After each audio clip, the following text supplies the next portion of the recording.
What's going on, everybody? This is Warren. And this is Jay.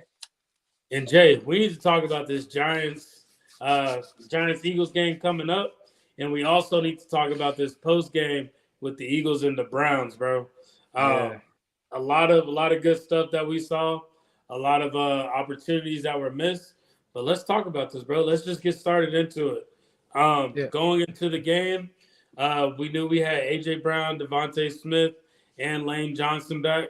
So we knew this offense was going to be a little bit more top tier than it was the last few weeks.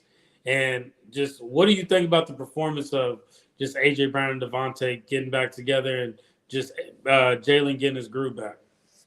Well, first of all, Jalen getting AJ and Devontae back is very good. It's very major for him. But I'll tell you what, it opened up the rest of the playing field for the rest of the players because Dotson got more targets. Calcaterra came in after Goddard got injured. So having AJ and Devontae just made the defense prepare for the Eagles differently, opened up opportunities for other players as well as opportunities for them because they both put in work and both had a touchdown. So Jalen needs his guys back. They're in sync. He's in sync with Smitty. He's in sync with AJ Brown, and it showed a lot in that game. Yeah, and it was just a blessing in disguise of both of them out, just because it gave Jalen the opportunity to kind of Navigate, give yeah. the opportunity to like Dotson. Calcaterra was out there. Calcaterra did well, even with Dallas Goddard being injured. He stepped up. I like that Dotson is getting the ball a lot more, so he's building that trust factor with Jalen. So you might be surprised. You might get a game like last year where what was his name? Zacchaeus for that Bills game. Zacchaeus. Remember he caught that Yeah. game winning Yeah, that touchdown? touchdown in the corner. Yeah, Yeah. and like Dotson can be that next guy for that. So I'm excited for that with that opportunity that he has. Of course, we want to see Johnny Wilson get a few more touches, and Yeah. I think Anaya Smith. I think he's now cleared to play, but he didn't play just because of the just a 50-man roster. He just didn't make the 50 man. Yeah. But yeah, but as far as that, what do you how do you feel like Jalen's performance was? Jalen's performance was better. He didn't turn the ball over. I think he played pretty well. 126 passer rating. Only rushed for 33, but that's okay because the thing I like about Jalen, honestly, as an Eagles fan, is he wins games differently. Like, he might win a game, when he rushes a little bit more. He might have 300 on you. He might, have 30 pass attempts on you. So I feel like he knows how to win in all types of ways. So this was a classic Jalen game for me. Yeah, I personally like the way Jalen played. There was motion mixed in with the RPO, something that we've all been waiting for. We all been wanting to see that motion and then the RPO mixed in with it. I liked how we spread the ball out a lot more. I liked how he was changing the plays up, but changing plays for the good of the team. That pass that he made over to Devontae Smith, that was a play that he read. It was man on man, and he made that play change, and that's what got them the touchdown. Yeah, So I'm liking the that he's owning. Yeah, I like that he's owning the field when he's taking charge. That was something that he wasn't doing last year and the years before. So I'm definitely liking that out of him. How do you feel like we know Saquon didn't get that many touches, but do you feel like it needed to be a Saquon game? No, I like I said, we don't want to burn Saquon now. We still got a long season ahead of us. We're not even halfway through. What was working for the Eagles was all the plays they were running. All the routes they were running, the little drag route that Devontae scored on the touchdown. Like Jalen, like you said, made the call, or like even when you mentioned earlier in our pregame chat, our pre podcast chat, you said he audible to AJ down the sideline. He's in control more of the offense. He's being more of a leader on the field now. He doesn't have Kelsey there to help him with the calls and the protection. He's doing everything himself. I'm just really proud of him so far. I know there's a lot of Eagle fans who expect Jalen to be this guy who's just going to give you 350 passing yards every week, 4 touchdowns and whatever. But, I just respect the fact that the dude finds a way to win. Yeah, Jalen is not a stat guy. And if you're looking for Jalen to be a stat guy, like think about it like this. This is why I tell people: if you want to look at stats, look at Dak Prescott. Yeah, look He at has his that big stats. contract. He has his stats, but look at where they're at right now. Good comparison. Good. That's a very good analogy right there because like he has a lot of stats. You look at Dak's stats, you guys guys on a Hall of Fame projection, but stats don't mean everything. Stats there's intangibles to the game, and then there's statistics to back things up. Yeah, it's more. Jalen's more of that situational quarterback. That's what we like. That's the instinct that the Tom Brady's, the Patrick Mahomes, those type of quarterbacks. It's about having those instincts and just reading those moments and knowing how to take advantage of those moments. And I think with the help of Kellen Moore, he's teaching that with Jalen to help him Absolutely. understand that. And now he's like that term that he uses. He's adding more tools to his toolbox to where now he's now using that and utilizing it so AJ can get that pass. Now Smitty can get that pass. But like I said, when he utilized bringing Dotson, Calcaterra, Johnny Wilson, and Nia Smith, when you bring all those in with it, that's what's going to make the team even more just of Yeah. a threat. Ward, do you have the stats? I think you got the stats available. I'm pretty sure you do. Of who? Yeah, Yeah, yeah, the of the stats. game. You got the stats. If you got the game stats, if you could just put them up, because right there we can see the targets. If you look at the targets, Yeah, man, look at the targets. First of all, I think it's 7 different receivers he hit, right? It's 7 different receivers. And then look at all the targets. Everybody got their share. Dotson yeah, had 3 targets. He only had that one reception. I felt like he had another one. I don't know why. I think he might have got called back for a penalty or something. Maybe better than another game, yeah. but Dotson had one that got called back for got hold. called back. Yeah, you see, I feel like he had another one. But Dotson's impact, if you watch the all 22, like he's getting open on the all 22. It's just AJ and Devontae are more of a priority. But Devontae and AJ, man, are a duo, bro. Like those two on the field makes the defense prepare completely differently because Smitty might fly by you, he might fly past you, he might fly right next to you. AJ is gonna bull his way through the field, so it's like there's just tougher defenses prepared for these two receivers, just them Yes, specifically. and for them to perform like that with the Browns defense, when everybody talks bad about the Browns, it's on their offense. Their defense is still an Good. elite defense. Yeah, they were missing their safeties, and I believe they were injured and stuff. But at the end of the day, you play with who you play with. We have injuries too. We played the Bucks with no Lane Johnson. You feel me? No AJ, no Devontae. We're not using the injury card when it's not our time to play, and win. Yeah, and then looking at that, you see Dawson has rushing yards as well as receiving yards. So they're utilizing him in other aspects than just the receiver role. So Yeah. The that Browns was that. defense is good, man. They held Saquon to under 50 yards. If you look, Saquon got his carries. He didn't get the 20 plus, but it wasn't working. His long rush was 10 yards. He just never could find that hole. Yeah. Now, what I'm granted, it was the Browns. I'm very impressed by the defense. The defense did a Me good too. job. Everybody stepped up. Um, 5 sacks all game. 5 sacks by this entire Yeah. by this And they had crew. six. They had six entering the game. They had six as a whole team entering the game, and they had five in one game. So Exactly. amazing. 6 as a whole team, and then looking at it, let's see. So we got Cooper DeJean got half a stack. Uh, Sweat got Sweat got a whole stack. Nolan Smith got a stack. Even Bryce Huff. Bryce Huff was even getting in there. Bryce Huff is getting in there. Finally, we have a Bryce Huff sighting. Finally. Yeah, and then Milton Williams and Thomas Booker. Thomas Booker is being utilized. He's being utilized very well right now as far as the defensive line. And I'm liking that. Yeah, I like the versatility. I want to speak on the defense too. We could jump into that real quick because I feel like this defense is gonna form into something by the end of the year. I feel like by the end of the year, they're gonna just form into something different. I think Van Gio's making adjustments as the year goes on. I think he's seeing who's his strengths. He had the game versus Saints where he was bringing Bond off the edge. They didn't know whether Bond was, whether he was rushing or if he was dropping back. Same thing with Cooper. Cooper's in there now. Cooper was up at the line. They don't know if he's running or if he's rushing or he's dropping back.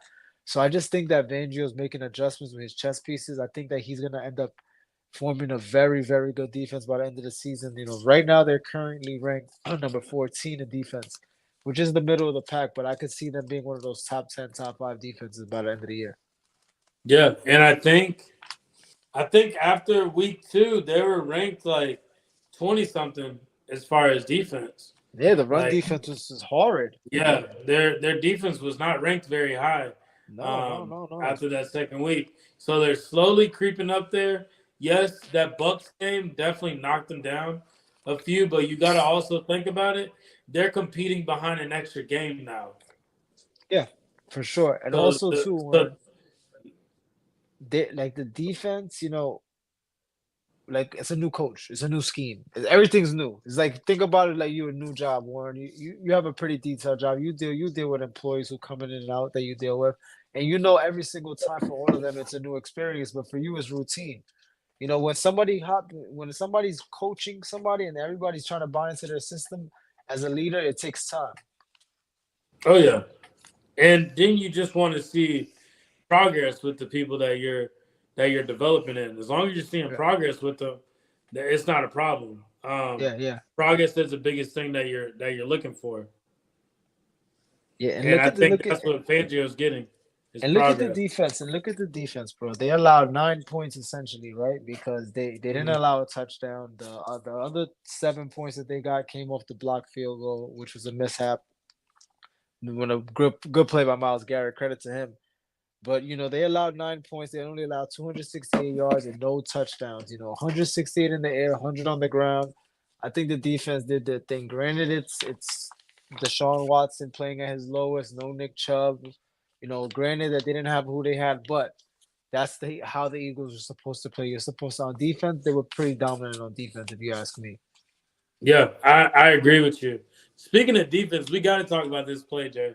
We got to talk about this play. Yeah, see, oh man, like Quinion keeps getting his hands near the football, and it's like okay, I think that should have been Quinion's ball, and then CJ gets the pass defended because his hands actually touched the ball, so Quinion gets nothing but a headbang after this. What do you think went on it?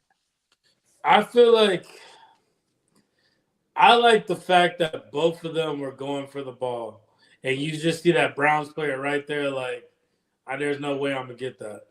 Huh? Like, just looking at that, just seeing that both players are hawks for the ball right now. That's what we want to see.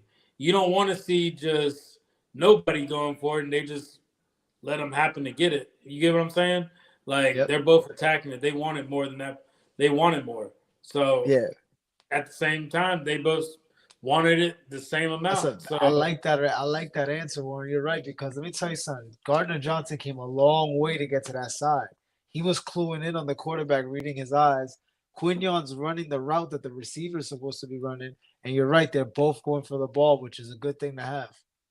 yeah, and the thing is, like Quignon's upset about it, but I think at the end of the day, he's fine with it. He just saw that opportunity. He wanted it so bad, He gonna but get that. He gonna get that first pick. Because let me tell you something. His route recognition is serious. For a mhm, rookie, his route recognition is serious. He can get turned outside. Like when he gets outside, he gets his hips turned a little bit. Sometimes the player could turn him around because he gets him in space when Fangio plays his little island stuff. But if yeah, Quinion Mitchell is closer, that's why I want to see him being more of a press corner. If they could get this guy to press more because he's right in the wide receiver's face and he's running the route with him. yeah, he is, and he's not getting any pass interference calls on him. That's Mm-mm. one thing that just rookies make that mistake, All just the going into time. the NFL league all the time. He's not getting that. It's just he's playing clean football while he's doing it. But Yep. speaking on these rookies, these two right here, um, I think these are probably next to picking up Devontae Smith. I would say these are probably one of the best picks that Howie's made in the Yeah. draft. Like And Cooper DeJean so coming out there, and so reading the far, reading the Warren, and defense, so making far, moves. Yeah, because I'll so be honest far, with you, we need more time, but I'll be tell you what, it's looking real promising with these two picks, right? These two picks, you're absolutely right, look like some of his best two picks, because you know what it is? You're getting results real early. With Smitty, you got results early too, same thing. But with these defense is a little harder, but you're right. This could be probably This could go down as one of his better drafts for sure. So far, how it's looking, we're just games in and we're saying this, but that's how good they're playing. But look at it like this too. Like, how long has Maddox been in the league? And he's now taking Maddox's spot. Yeah, Like he he's took already Maddox's spot passing as him soon as in he right was away, healed. right Yeah, as away. soon as he was healed, he was able to take Maddox's spot. Yeah, yeah. I feel like I don't know who he's going to be taking the place of, but I feel like that one, like, think about it like this: you got Reed Blankenship, CJ, you got you got uh Quinion, then you got Cooper DeJean out there. Where do you think they're trying to put Sidney Brown? Because Sidney Brown was supposed to start this game. I'll be honest with you. It's Sidney Brown is and Reed Blankenship. It's them two right there. It's one or the other. You know, we have this discussion with Dennis, all jokes aside, all the time, and we joke around. But if you gave me a choice, and I know Blankenship got some picks, and I know we got some numbers on him, but if Mm-hmm. you gave me a choice between the two, I would start Sidney Brown just for a couple reasons. He's more aggressive. I think he's just a more like a flashier player. When I say that, I mean he's flashes across the field a little bit more. I feel Uh huh. like Blankenship is a little fundamental. I feel like he's a Okay. little like a lot of his picks. Dennis really brought this to my attention. A lot of his picks are opportunistic. The ball is just right there, and then he's not getting Mm-hmm. any return yards on this. It's like he's dropping. It's like I'm not saying he's not athletic enough to bring back a pick, but it's just like Sidney Brown brought one back that looked like it was going to be nothing, and the dude Mm-hmm. moves. And like I said, if you gave me a choice, I would start Sidney Brown. I would do the same thing they did with, okay, we gave Avante some time to start the season off. He's not playing at a high level. Let's put in the rookie.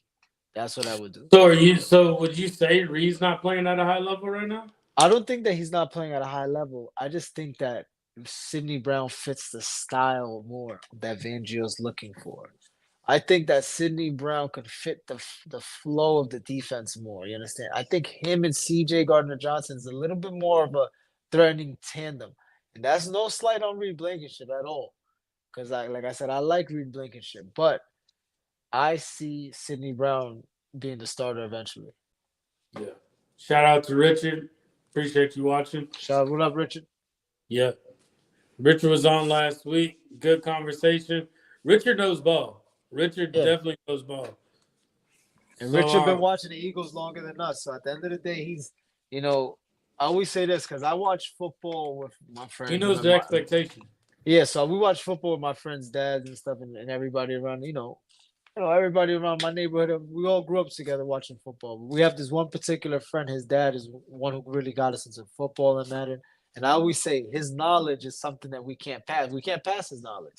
Some Yeah. people have been watching the game longer, been fan of a team longer, and they just see more than you. And there's nothing wrong with that. Everybody lives and learns. I've been rooting for the Eagles. I think this is year 22 for me now. Yeah. Man, I would say I've been rooting for the Eagles probably since I was 8. Yeah, so you see, that's a long time, Yeah. bro. You got to do the math. I think Yeah. it's 21 or 22. I might be wrong. It's one or the other. I know it's more than 20 though. Yeah. Like, man, yeah, it's been a while. It's been a long time. Yeah, Um, because go ahead. but no, but just looking at this team, I think it's a younger defense. That was the biggest issue last year. Was this defense was they said this defense was too old. Bradbury and Slay weren't keeping up with the receivers. They got young. Another big issue was the pass defense. They fixed that. They're correcting it, as you can see with Quinion Mitchell, Cooper DeJean out there. Um, I think the biggest thing that we got to see as fans that's going to make us more satisfied with the defense is more pass rush, and we got to see more sacks. Like at the Yeah, end of the day, like we want instant gratification. We got to see sacks. Like if pressure nobody's too, sacking the Warren. quarterback, Pressures there's a problem. too. Pressures lead to problems. I always say that in football. You pressure the quarterback, fumbles happen, interceptions, errant throws, tip passes. You know, where's the pressure? Where's the defensive pressure? Where is it? Like I understand Van Gio only likes to rush forward, but In this game, he's sending in Cooper DeJean. He's mixing up some blitz packages, and he's doing things a little differently. This is why I'm starting to believe in Vic Fangio, because every week, if you look, he's trying to get the defense into a way where they're holding their own. The offense kind of has to hold their own. We're giving you 3 field goals and 268 yards. That's all we allow. They don't play special teams. They don't play offense. They're just holding their part of the bargain. And I feel like Fangio's becoming fully responsible for that in a good way. Yeah, Richard said, I love the blitz scheme they did.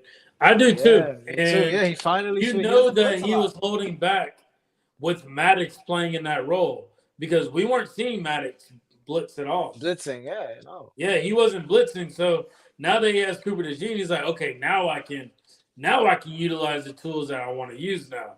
So he was utilizing them there. So that's what I'm saying. I think that's what he also sees with Sidney Brown too. Yeah. So think about with Sidney Brown there, he can utilize Sidney Brown in a good spot. My biggest thing with Sidney Brown is just the tackling aspect of it, but the defense played well, and I think the defense played well for a mobile quarterback.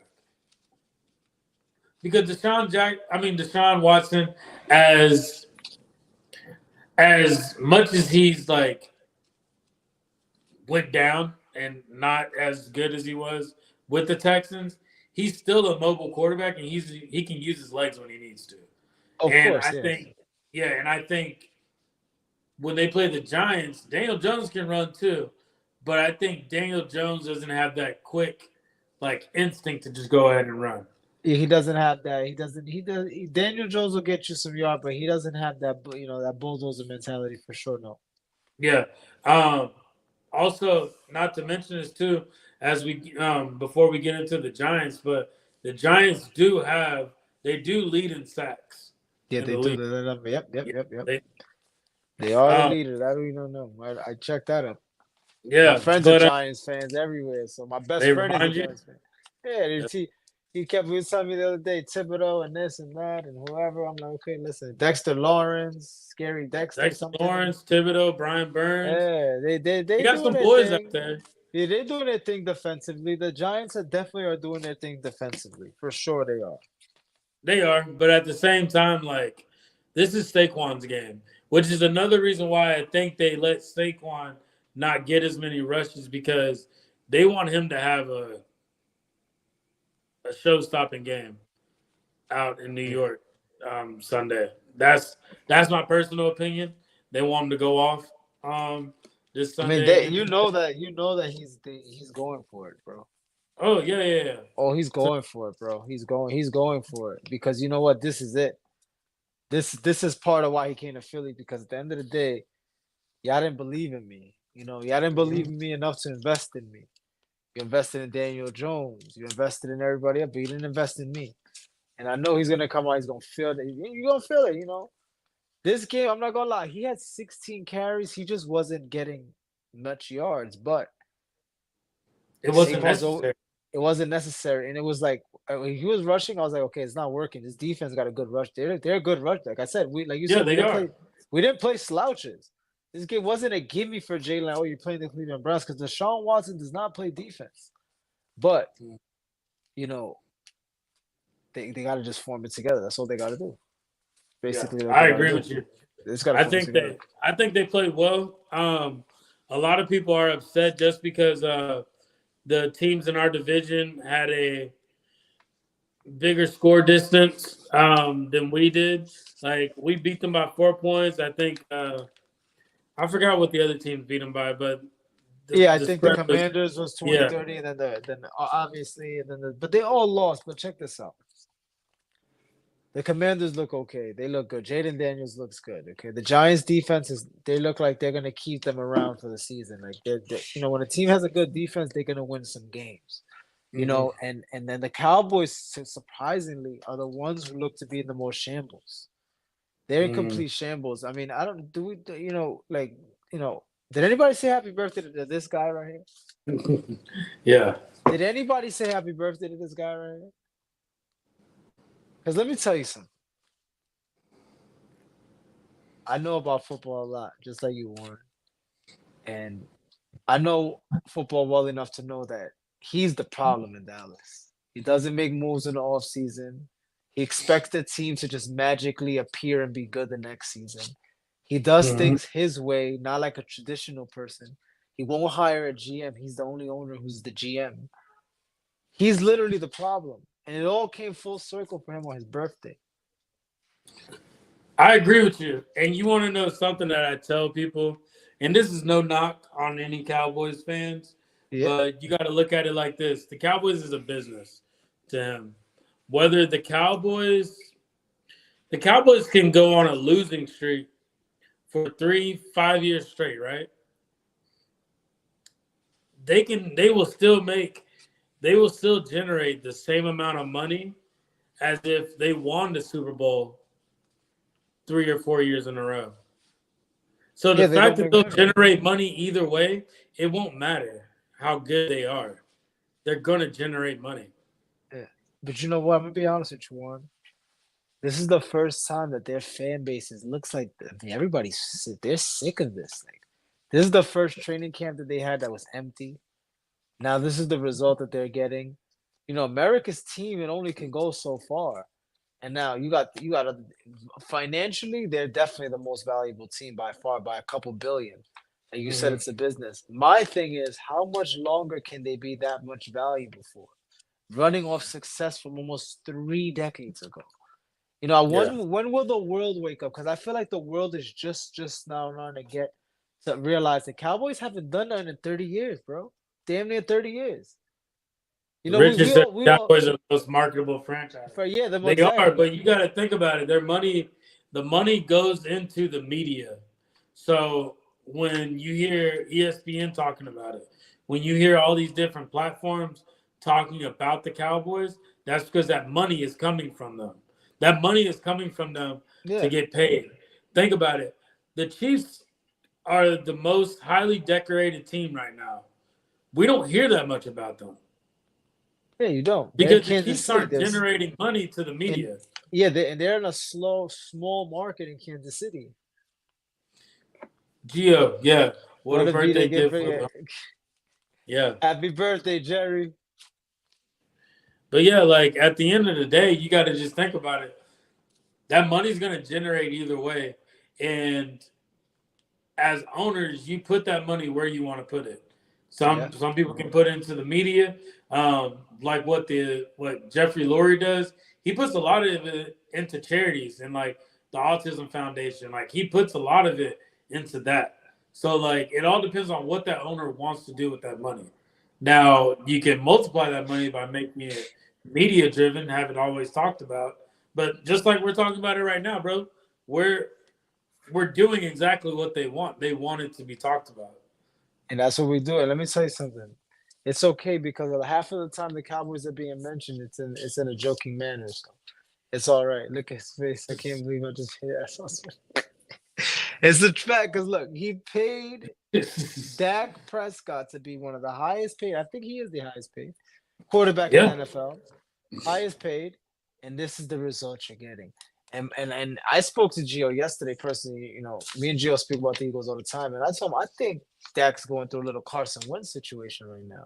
I see him getting that huge contract, everything going downhill, and everything just seems to be spiraling out of control. And that's what happened for Carson in Philly.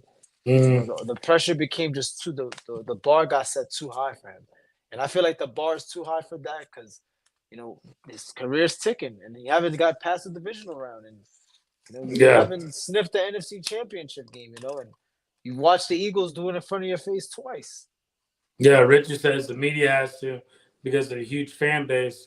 Well, you can say the huge fan base, but you got to look at it. It's the new generation now. Of Yeah. It's the new generation of people that they weren't there when the Cowboys won. You got a lot of Yeah. people that are just bandwagon Chiefs fans, like just I do simply believe because all so they know again. is just the Chiefs winning. There's bandwagon Eagle fans from 2017 who just started rooting for the Birds, and then they've seen the frustration we've been through since the bowl, and up and down, up and down. It's like, come on. Yeah, no, that's facts. Um, arguing with our own fans. Yeah, Oh yeah. Yeah, bro. Listen, man. We saving the Yeah, best for we last. about to tap into that, Gio. So Yeah. we definitely want to get your thoughts on that. We definitely want to get your thoughts on that. But See, because Gio's from upstate New York and he's from Jamestown, New York, and that's the town over. Gio knows very well where Nick mm, Sirianni's from, like literally. ah, okay. Millennial generation inherited Cowboys. Yeah, the transplants. Let's see. Before we tap into that, we got to talk about some big news that can possibly affect us. Though Jordan Mailata injured with a hamstring injury. They said he's expected to be out 2 to 3 weeks. Hopefully for a speedy recovery.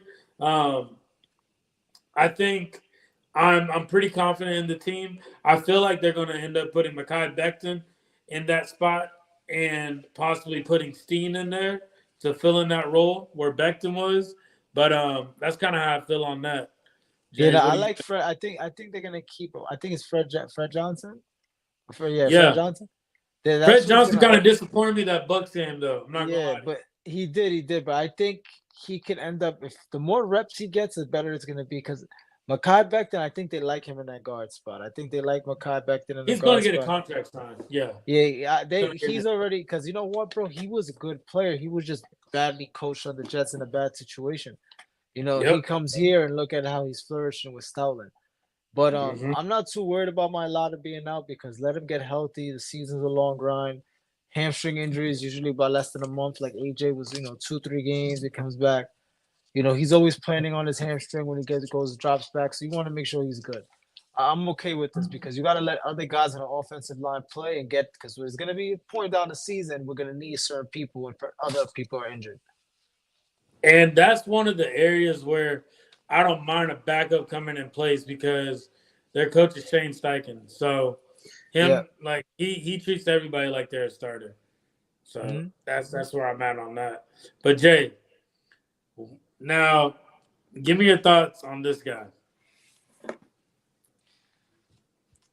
Um the so basically what happened was, and I know you saw it, uh Jalen threw that deep pass over to AJ Brown.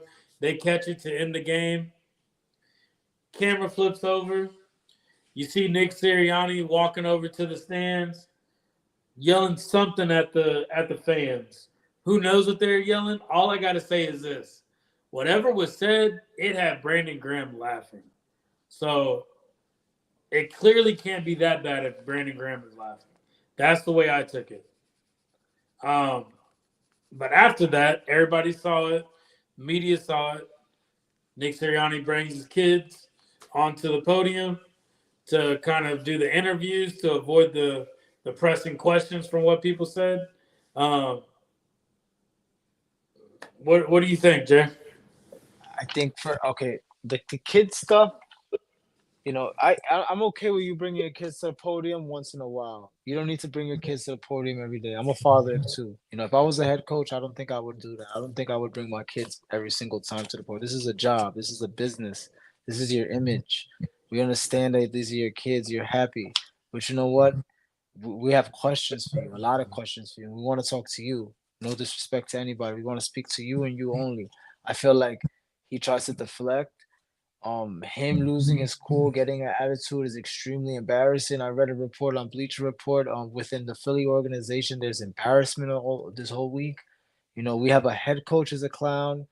I don't see him growing up anytime soon because it's like, dude, you're doing everything that a head coach doesn't do. Like Mm-hmm. nobody's ever done it like you before. I'm not saying you're not supposed to be yourself, but you're a head coach. You're supposed to lead by example. Last week, a couple weeks ago when they were playing the Saints, he was holding back Jalen Carter. Like, oh no, Mm-hmm. it's like holding back Jalen Carter, like, oh, calm down, calm down. And then you're gonna come and do this a couple weeks later, and there's nobody who could sit there and tell you to calm down. Yeah. Hey, he's the problem in Philadelphia. The Eagles are 3-2 right now. I'll be honest with you. They're not playing to their potential. They should be better than where they're at. But I really think that this guy is not getting them prepared week in and week out.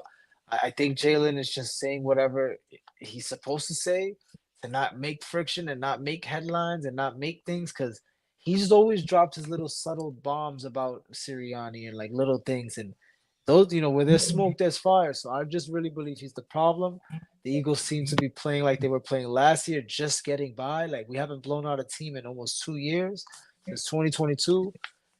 Like when are we gonna realize like this guy has the keys to a great organization and great roster, and he's not doing anything with it? Do you think that? Do you think each and every player on the team is not playing up to their top potential due to Sirianni? No, I don't think that. I just think that going forward on fourth down, not taking the three is driving me crazy. And I'll tell you why. Because when your offense is not fully rolling, like when you're not rolling fully, like everything's clicking, you take the three, you get on the board, bro. He has this thing where he's always going for it, and bro, I'm okay with it. Doug Peterson always went for it. We went for it on fourth down in the Super Bowl, but you.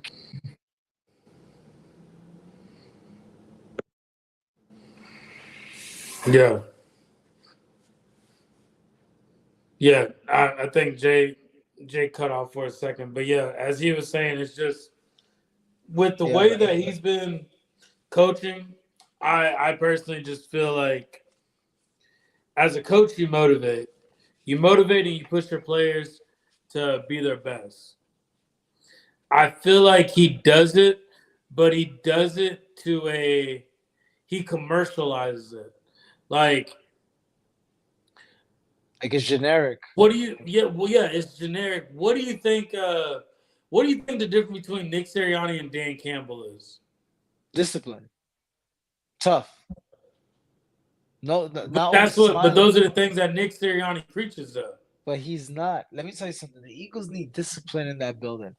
He is not he's a player's coach. He thinks he's one of the guys. I've had this conversation all week with a couple of Dan Eagle Campbell's friends. the same way though. Yeah, but Dan Campbell looks like he'll put down a hammer. And he looks like when he talks, everybody's gonna sit down and listen. So you're saying Nick Sirianni is not a walk it like you talking type. I just don't. He's not convincing to me. Look at Nick Sirianni's post game speeches, right? When he's reading the little things off his thing, he can't even remember everybody he got to speak to in the room, So he's reading the little thing off his thing here and there, but it's like what he's saying is almost scripted. Like you said, it sounds generic. It sounds like it just sounds like what you're supposed to say. It sounds almost like he's just reading off of a script. Exactly. Like it's almost like he watched an episode of Friday Night Lights, got motivated by it. He makes that become the speech for the week, and I don't like that. He gives me a very high school coach mentality. He gives me a very college coach mentality. I think for the talent that we have, for where we're trying to go in the short time span that we have it, because you got to think about it, and this is why us as Eagles fans are frustrated. We know that window, that Super Bowl window, we got there. We still have that window to get back there, but we can slowly lose that window as well. You're right, Warren. Absolutely. We're slowly losing that window. We're losing it right now. We're losing. So as long as so the longer we keep him here, we know that window is slowly closing. But this is the guy that's helping the doors close with it. Like he's helping slam the door. And we know we need somebody that's going to go in and actually, I think he does motivate the team to where people like him. But it's almost like, do you like him because he lets you do what you want? Or do you like him because you actually feel like you're becoming a better player from him? Like you're being coached. Exactly. That's a very good point. Because some players can like it, but they can like it simply just because, like, oh, well, he'll make sure, like, I can tell him my tummy hurts. He won't make me go out and practice. Like, is that the reason why you like him? Or do you like him because he's actually, like, a tough coach and he's getting the best out of you? Like, we can legitimately say Jalen is getting the best out of AJ Brown, Devontae Smith. We can say that. But who's helping getting the best out of Jalen? Yeah, that's a fact. So that's the way I look at it. And as far as him yelling at the team, at the fans, If that's going to motivate him to where he does become that person, to where he pushes them, like him giving out that energy is going to make the team like feed off that and give off that energy that Dan Campbell gives off to the Lions. I'm all for it. Yeah. If that's what they're approaching, I'm all for it. I, But I, if I you're can't just I can't. Well, you know why, Warren? Because I never seen a coach do that. I never seen a coach yell at his own fans. yeah, you never seen it, but check this out. What if they what if after this, after all this talk, what if when they go in, play the Giants, and they eliminate the Giants? They take them like I'm saying like a 10-35 game against the Giants. That energy that he gave off, and they said that helped them, that motivated them to do better and to give their best performance. You would be fine with it. You get what I'm saying? Yeah. But You, even though as a fan, I don't think that I just don't think that he gotta let his he even said it, he let his emotions take him over. Like, bro, like once again, you're a head coach. Why are we making excuses for a grown man who's a head coach who needs to be told how to behave? He's a head coach. He's a head coach. He's not a player position coach. He's a head coach and he's heckling fans. He even heckled. Remember this. He heckled fans before. He heckled the Chiefs fans when we beat Kansas City. He said, "How do you like that?" And I didn't like that either. Like, bro, why are you talking to even opposing fans? You're the coach, dude. You're supposed to be the catch. Like, everybody's supposed to be after you, and instead you're after everybody. You understand? So I just really feel like his behavior is an issue, Warren. Some people no, like in the people, like a lot of people are out on him. A lot of people are out on him just because of how he keeps acting. And all I know is I even feel embarrassed as an Eagles fan that this guy's our coach and that's how he speaks to the people who pay the bills. I feel you. No. Like you got a point. It is at the end of the day, it is embarrassing just because it's getting talked about. It's Yeah. getting talked about in a negative aspect. I personally don't like how we can't talk about how Jalen's performance was good because it's getting overshadowed by By Nick this, Saban. Jalen didn't I, turn the ball over, but we can't get into that because this guy, like I said, he thinks he's the catch. You feel me? Like he thinks he's one of the guys. yeah, let's read some of these comments right now. We got Gio. He's not someone who knows what it is. He played ball and he knows exactly. Players, Richard, yeah, the 100% a players player's coach. coach. He's a problem. Yeah. Yeah. Yeah. Sirianni looks like he came back. Oh, not Gio's fault. I think he's going through his Britney era. Lead by example, coach. Remember when Britney Spears shaved off her head and she's like Yeah, man. attacking with the umbrella Excuse and my all? language, man, but he has a dickhead haircut, man. You gotta chill out with that cut, man. They clowning you in Philly, bro. Change the cut. Hit the You seen barber. Deadpool yet? Yeah, I haven't seen You the seen movie. a new No, Deadpool? no, I haven't seen it. No.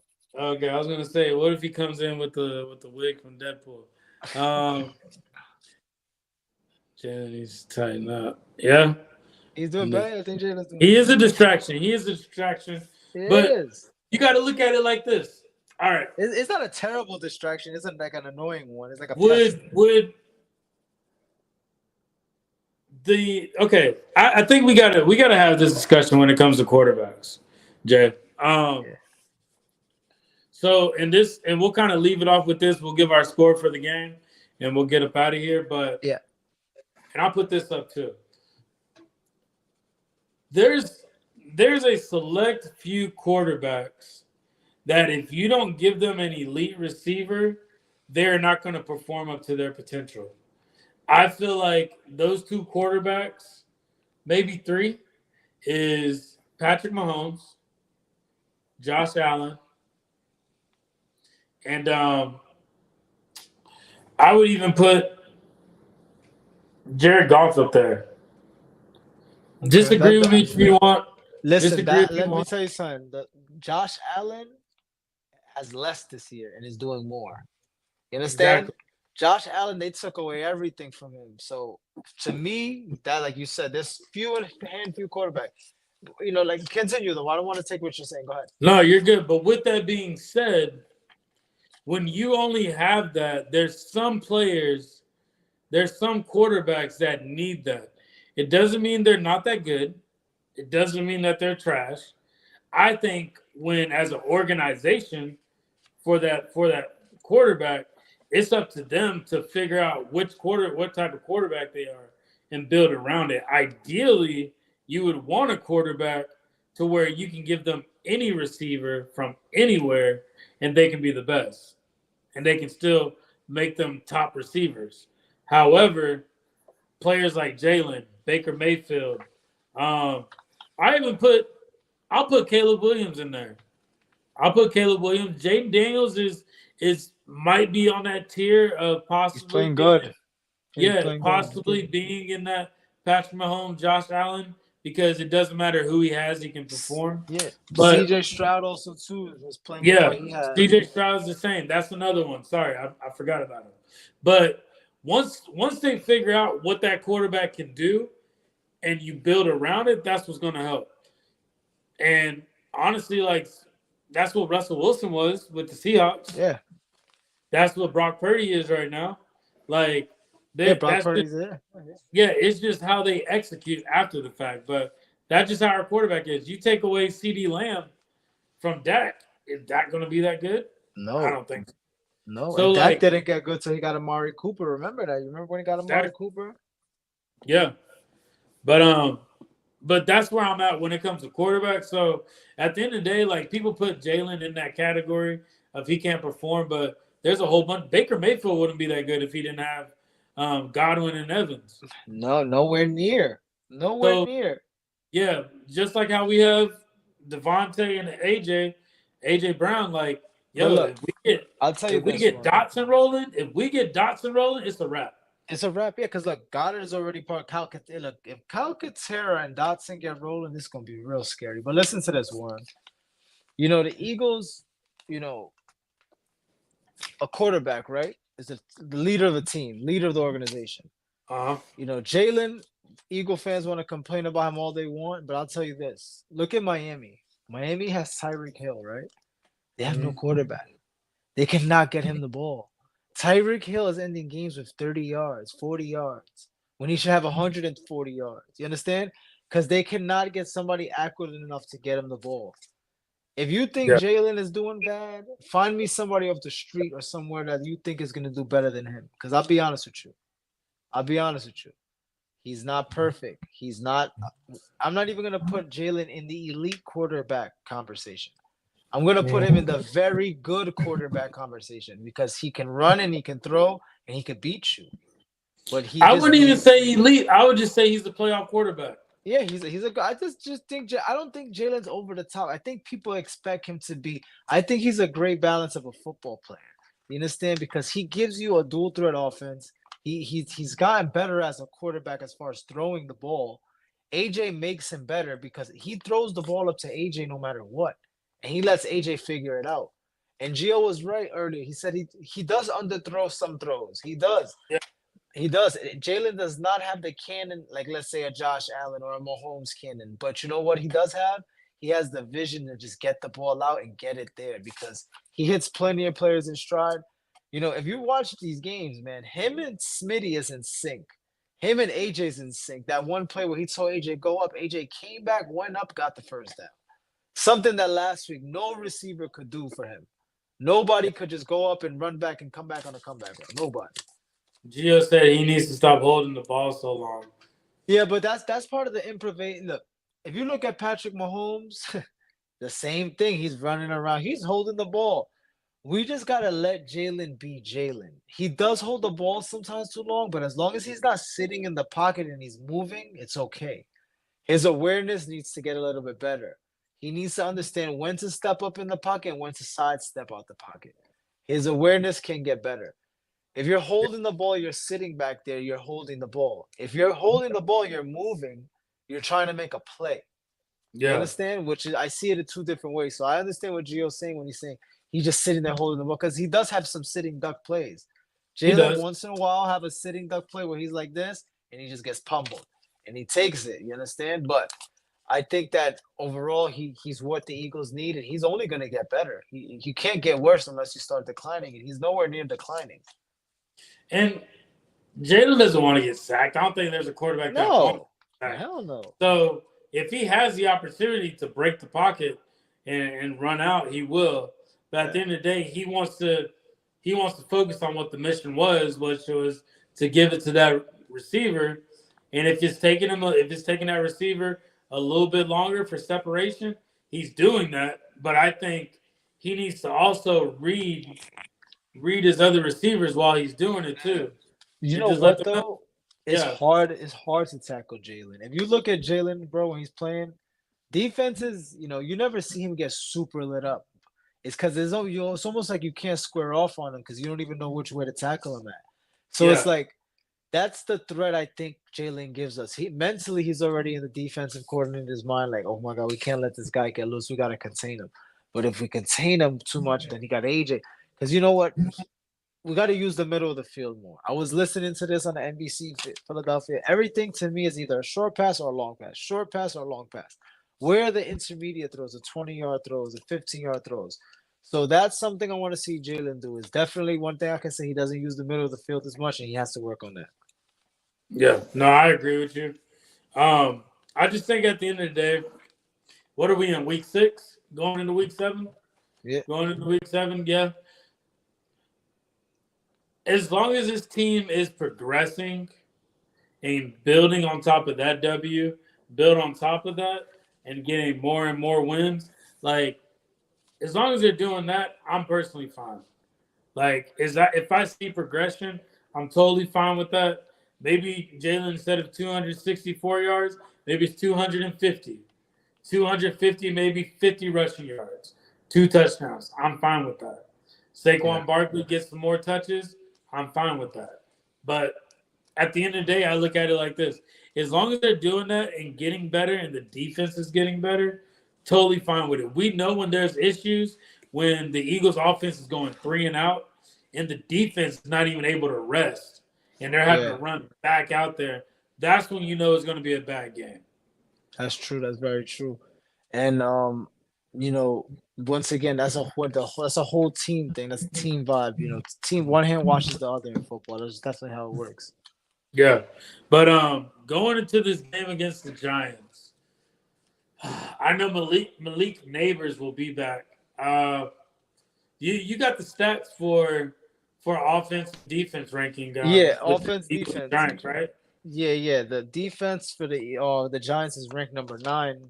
It's not too surprising because they have been playing well, but their offense is ranked number 29. So it's a tale of two tapes. They're a defensive team, kind of like the old Super Bowl Giants. They were not too heavy on offense, but the Eagles are ranked 14 on defense and 18 on offense. It's a middle of the pack team. The Eagles still got time to get it together. Still got plenty of time. 3-2. Everything's in front of you. There's no reason why you can't come into the Giants, blow the brakes off of them. The only thing that concerns me is the Giants are tired of getting beat by the Eagles. They're definitely tired of getting beat by the Eagles. And the Giants defense, I've been watching them. They lead the league in sacks. They're getting a lot of pressure, and Jalen's going to have to figure this one out. Yeah, I agree with you. I think it's going to be – I'm hoping for a run-heavy game. Every time we get on here and we talk about a run-heavy game, it's complete opposite. The opposite, yeah. So but you know what? This is the Saquon game. You said it earlier. This is why he came to Philly. He wants to, beat the Giants twice a year. So you could expect him to get a lot of carries and go try to break one. And what was ranked number 29th? The Giants' offense is ranked number 29th overall. So their offense is horrid. The offense is not good. Malik Neighbors is a bright star, but Eagles defense right now, the way they clamped up Cleveland, I don't see there's no way they can't do the same thing in New York. We might see a low scoring game. I can see it being a low scoring game, like a 21-17 game. Yeah. But this is the thing, Warren. When are we gonna get the blowout game? When are we gonna get it? We never, if you really think about it, we've never had a blowout game. even back when we went to the Super Bowl in Yeah, 22, no, we never 2022 really we had broke. a blowout game. Well, you consider well not let's not consider a blowout. 14 points or more. They haven't won a game. Yeah. That's a convincing game, bro. We haven't won a game by more than 14 points in 2 years. That's not good, Warren. I don't think we're going to get that until our defense gets to where they need to be. We probably won't see a blowout game until maybe, yeah, we probably won't see a blowout game till I say week 12. Week 12, we'll probably see a blowout game then. But I don't think anytime right now And we even should be if we don't get a expecting a blowout blowout. game, we need a convincing win. All these edge of the seat wins, we can't continue doing this. This is what we Well, did look at the last year. people that were playing though. Like, do you want a convincing win against a weaker team, or do you want a solid win from like shutting up the Commanders? Like, if we shut up the Commanders Look, both games, would you be satisfied? Or if we beat the Ravens, would you be satisfied? I would be satisfied for sure, but I'd rather have nail biting games versus these opponents. You're nail biting versus weaker opponents, and that's concerning at this point. Yeah, but you got to understand though, the Eagles are a team that plays down to their competition. Even though they are better than them, they play down to them. And when I say they're not like the Cowboys to where they just totally write them off, like and get exposed at the end, we just play down to them. Like they look at it as like these people get paid just like us, like to play a professional sport. So Mhm. they make it a little bit more nail biting. I don't like it. I personally do not like it. But we know that they can get the W at the end. There was no point at watching this Browns game. You knew the Eagles were going to lose. Like there was no point watching this game. You're like they're going to lose this game. I'm not gonna lie, I didn't feel that this game. When it was 10-10, I felt like okay. I'm thinking from a betting perspective and a FanDuel perspective. I'm like, okay, I need 100 yards from AJ. Like now the offense is gonna now because it was 10-0, literally 10-3, and it ended up changing. But I will say this: the turn of events so far that the Eagles have faced is good to face a little bit of this adversity because you were up 10-3 in a game, then it all of a sudden got tied. You think because it looked like the Eagles are on their way to a blowout game on Sunday. Yeah. That's what it looked like. The vibe felt like that. And it ended Mm. up being a close game, which is okay. But I want to see a convincing win. It doesn't have to be by 21, but convince me. Don't have me sweating. I look at the defense, and if you look at all these games, the defense hasn't really been getting that many touchdowns on them. No, Like they're if you not. really No. think about it, they're getting more field goals put on them than anything. Even after that Bucks game, the second half they weren't scoring on them. Ever since Like the second half of the Bucks game, they've been playing well. it was straight field goals, and then even that Saints game, it was straight field goals. That Falcons game was straight field goals. I'm telling you. That Packers game was straight field goals. So this defense, that's what I'm saying. People are underestimating how good this defense is. If we're holding them to field goals, like if we hold them to only field goals and 3 and outs, I'm satisfied. The Like defense is doing their part, like I said. In the last game, bro, when you really look at the score, I know it looks closer than it was, but they only got 9 points on them, 3 field goals, no touchdowns allowed. Defense is definitely forming. If the defense could play their part and the offense could just get that spark going, every week have their hero, this team is gonna be good. yeah. What's your projection for the score this game? You could give me 24-14. 24-14. Richard Yeah. says 27-10 Eagles. Gio, what you guys is the score for this game? Give us y'all a score for y'all think the game's gonna be. How do you feel about the defense? The defense is only gonna get better. The defense is not gonna be 100% the defense that we want until Sidney Brown gets out there. Gio said 27-10. And like I said, they played down to their competition. So I can see it being 24-20, 24-17. Like I can see that. Yeah. So that's where I'm gonna put it at. What'd you say you had, Jay? I had 24-14 because like I said, I want a convincing one. I think that will convince me to get a little 10-point win on the Giants with a good playing a good defense. Do you think we'll have any sacks? Oh yeah, I think Daniel Jones. Daniel Jones does not play well against the Eagles, so Okay. I don't. I don't think I'm not threatened by him. The neighbors factor is there because, like I said, neighbors looks like a top. He's looking to be a top receiver, but pressure, hurts everything. So I feel like the Eagles pressure. Like Bryce Huff came around last week. They brought the Gene off the line, blitzing, and a couple weeks ago they brought Bond off the edge. So Fangio's coming through with these new exotic packages, and who knows what he has dialed up for Daniel Jones. It looks like each week he's just picking his prey, and he's letting another player fall into that stardom. I want to see Zay Flowers on Quinyon Mitchell on that Ravens game. Zay Flowers coming on Mitchell. Yeah.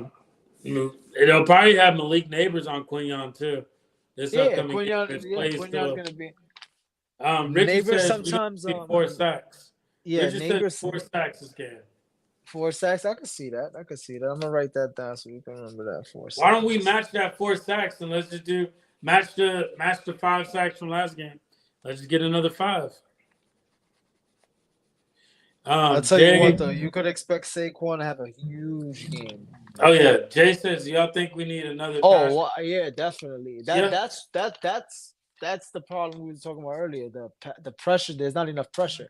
Pressure is what leads to problems in football and defense, and they're not getting damn near enough of it. So, how much longer are you gonna wait on Bryce Huff? He played a little well last week, but he got to do more than what he did because we do miss Hassan Reddick and him bending around the corner and able to pressure these quarterbacks. We do miss him for sure. We do. Because we don't have that hitter no more. Josh Sweat. With that, do you feel like? I feel like if you do bring in another pass rush, now you're taking away reps from Brandon Graham, Nolan Smith. Like you're taking rushes away from them. I think we do need another. I think we need another defensive tackle. That's my personal opinion. I think we need another. I know you out on Jordan Davis. Jordan Davis is disappearing each week. No. Jordan Davis had a good game. I think Jordan Davis is good. I know, but I think that Milton Williams should play more. Yeah, and Ajomo too. I like Ajomo too. And Booker.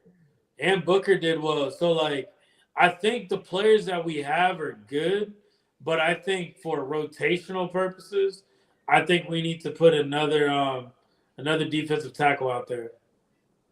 Yeah. So Jay, I would say DT. Jay. Yeah, we're a little split on that. I'll say we need a DN because, like I said, Huff is missing still. He played a little bit better, but Huff. Yeah, but you got to think about it. You got Huff.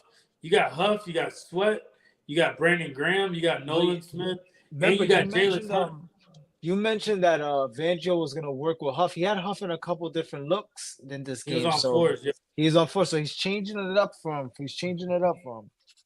I'm just tired of seeing Huff on the ground. That's what I'm tired of. Me too. Like he keeps getting flipped, man. What's going on? Yeah, he keeps falling on the ground. That's the part that just makes me feel like, what are we doing here? And disencouraged by him.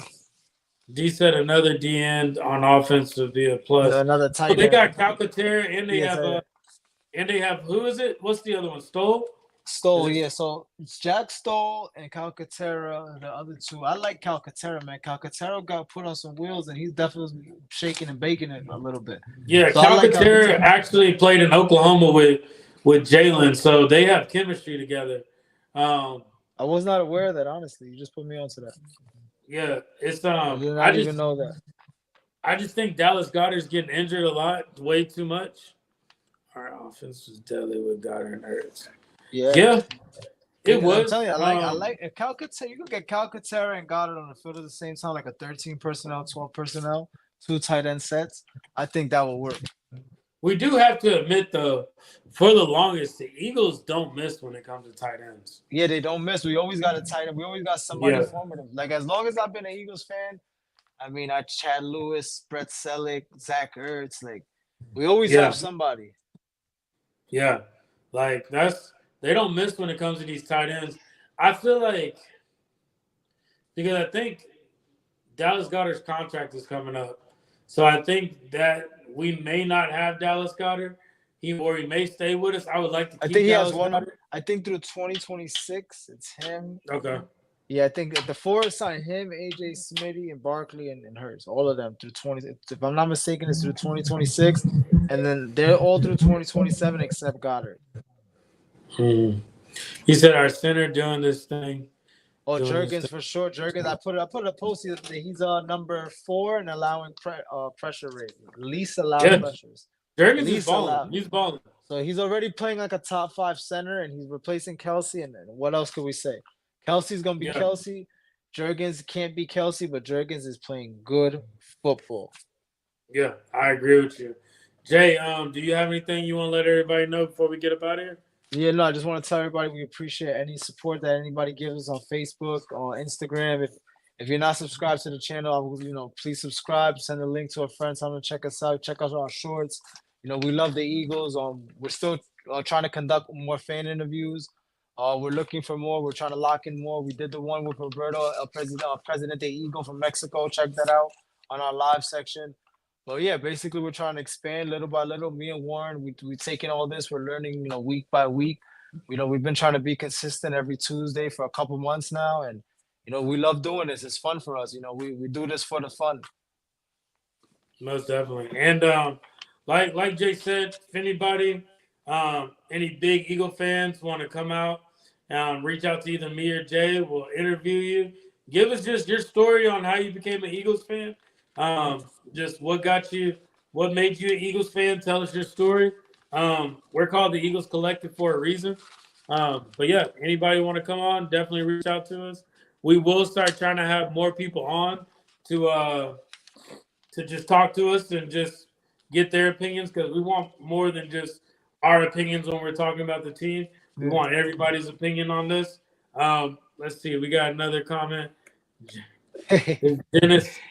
Oh man, Dennis, don't act like you don't know I got the clean baldy, man. I know you wish you looked like me. But yeah, other than that, we're the Eagles Collective. We appreciate y'all watching us. Hopefully, we'll be back with the Eagles being 4-2. And Yeah, listen, man. Yeah, because let me tell you something. We lose this game, is not gonna look good, man. Hey, I think we'll be in New York too. Yeah, it's in New York. It's in New York. Yeah, it's in New York. So they gotta. Has the Eagles lost the game away yet? Have they lost an away game? No, the other 2 games. Okay. Yeah, the one game was a Tampa game, and the one game was at home. Oh yeah, the Tampa game. Yeah. You know why I say you can't lose? Because these are games. I'm not saying these are not must-win games, but you want to be a playoff team. You want to get it. You got to win. These are the. It's definitely a division game, so they got to make. Yeah, you got to win these games. Channeling, right? I like that one. But we'll get up out of here. We appreciate y'all watching us, and we'll see y'all next Tuesday. Go Birds.